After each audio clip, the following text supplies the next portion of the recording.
What's up, y'all? Just a little quick update of what's been going on. This emissions thing is kind of kicking my ass right now. Took it in, I got my Cadillac after I did the windshield. I went back and got my catalytic converter. I figured everything would be all good, but I took it to emissions and failed. So I took it back to the mechanic, and from the sheet, what it said is the carburetor was not right. So since the carburetor was not right, I ended up having the carburetor rebuilt. So that was the last thing I did to it, was have this carburetor rebuilt. It was a little more than I wanted to spend on this stock carburetor, but you know, I could have got an Edelbrock carburetor, but then I didn't. I know how I am, and I can't just get one thing. So if I'd have got the Edelbrock carburetor, then I would have had to got the intakes, and then it just would have, you know, snowballed from there. So since, you know, I decided to keep this 305 somewhat stock, you know, no high performance parts, I just got the stock carburetor rebuilt. Well, I figured, you know, hey, I got the stock carburetor rebuilt. He said it was pretty gummed up. He had to soak it actually for a couple days before he could even rebuild it, because the car had been sitting, you could tell the car had been sitting for so long. It was gunked up pretty bad. The radiator, when he did the flush and fill and all the fluids, the radiator was gunked up pretty bad too. He showed me all the stuff that came out of it. It was kind of crazy. So, you know, after I got the radiator flush and filled, and the tranny flush and filled, and the rear end flush and filled, and got all my fluids, you know, and then after I got the carburetor done.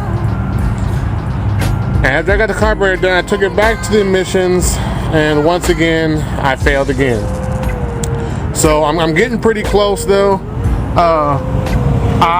From what he told me, I took it a little too soon. I should have rolled it around a little bit more and let some of that gunk maybe blow out the system, since he rebuilt the carburetor. So it's going back up to the shop Monday, and the guy's going to adjust the carburetor again. I did do, yes, since I was riding it around, I had to ride around a little bit. Notice that piece is gone.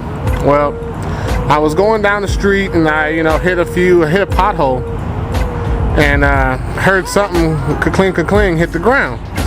So I said, damn, I wonder what that was. That kind of sounded like something fell off the car when I hit that pothole. So I pulled over and I got out and I realized, oh shit, my piece is gone. So I had to backtrack about 5 blocks, and my piece was laying in the middle of the intersection, and I did get the piece back because I didn't want to have to look for any more hard to find pieces for this car. But unfortunately, when I got my piece back, shit, can't hardly see it because the sun. I got my piece back, and somebody had ran over it.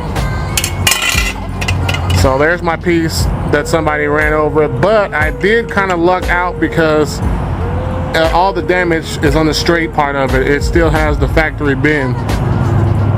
So now I'm at a decision where somebody ran over my part, but you know, hey, what can you do? Oh, the seat. I did, if I can get out the shadow, I did doctor up the seat. Oh, it's ugly as hell. Trust me, this is not the proper way to do it, but when you're on a very tight budget, and until I can drop the money to get the whole interior redone, I just did it like this. And trust me, I'm no sewing person. I actually had to go and buy a special, I'll go over there and show you what I had to buy to do this job. I had to go to the store and buy a special needle and thread. I bought this thread. Actually, this damn thread cost me 10 bucks, and supposedly it has UV protection in it so it won't fizzle away in the sun. But I had to get these hooks also with the bend in it. That's the only way I could do it, because I tried to go steal one of my girls' little sewing needles and do it with that, but it wasn't working. So I had to buy this with the hook on it. So that's just a little ghetto MacGyver technique. If your shit's flapping like mine, and you know you ain't got the money to take it to the interior shop, just stitch it up the best you can. It actually turned out a lot better than what I thought it was originally going to turn out. So the instructions are kind of janky. I didn't think I needed them, but I have ran into a situation with these bootleg Spanish instructions. But anyway, basically I got to get this clip. I was bugging out for a second, thinking I had to get this clip in here and then push it up there. And I'm up in here with little needle nose and all kind of crazy stuff, because I'm sitting here looking at it from this angle, and I've been sitting here scratching my head for the last 5 minutes thinking, how the hell am I going to get this clip all the way through there and the lock in all the way up there with the damn lock, until I got to messing with it. And you know, it's still early, I'm not kind of out of it, but yeah, it's been a while since I've done this, so I'm really tripping. But after about 5 minutes with a needle nose pair of long needle nose pliers trying to wiggle this thing on here and dropping it, it actually took me dropping it down there and coming out here. I had to grab it, and I realized, oh crap, there's two damn bolts up there. I just gotta take this whole thing out. I can push it in, no problem, quick, fast, and a hurry. So anyway, I took that off, and I told you this is all the simple stuff. I'm doing all the simple stuff right now. I'm just trying to knock out a few simple things before it goes to the shop, back to the shop on Monday, and hopefully, you know, and hopefully pass admissions. So that's step one. Right now I got the old lock. This is the old lock here. I never had the lock for the door keys, so I got me some door locks, basically. That's what I got, and I just pulled the old lock out from silver, and I'm going to put the new lock in. But it's funny because the sun's on the other side, so it's kind of hard to see, but the original color of this car was like a dark forest green. So like alright, way harder than what I expected, but I finally got it in.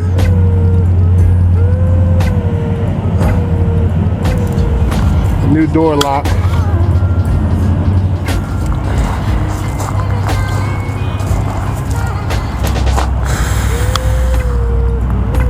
Alright, there we go. One down, two to go. Alright, I got down to the last clip on the last door. I was almost done, and I ended up breaking something. The part I broke, most likely I wouldn't be able to find at AutoZone, and it would have been a pain in the ass to find this one little clip. But without this clip, there's no way the door lock would have worked on the passenger side. So yeah, when I broke that clip, I thought I was screwed there for a second, but then I remembered I forgot about my trusty old parts car here. I said it's always good to have a parts car available. So I just pulled that little clip on the inside of the parts door. I'll show you the clip actually that I broke. It's these little clips right here.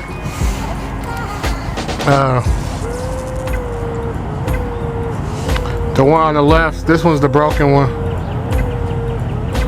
I don't know if you can see that, but man, if it wasn't for this parts car here, man, I'd be screwed trying to find this one little clip. I have to go to the junkyard for one damn clip. So I said, hell, I got a old Cutlass with a Chevy motor, so I might as well use some Chevy parts. It's all GM, so it don't matter. But now I'm about to carefully put this clip in the car. I'm a little skeptical because it's kind of rusty, but I'm gonna do what I can. So I can't break this.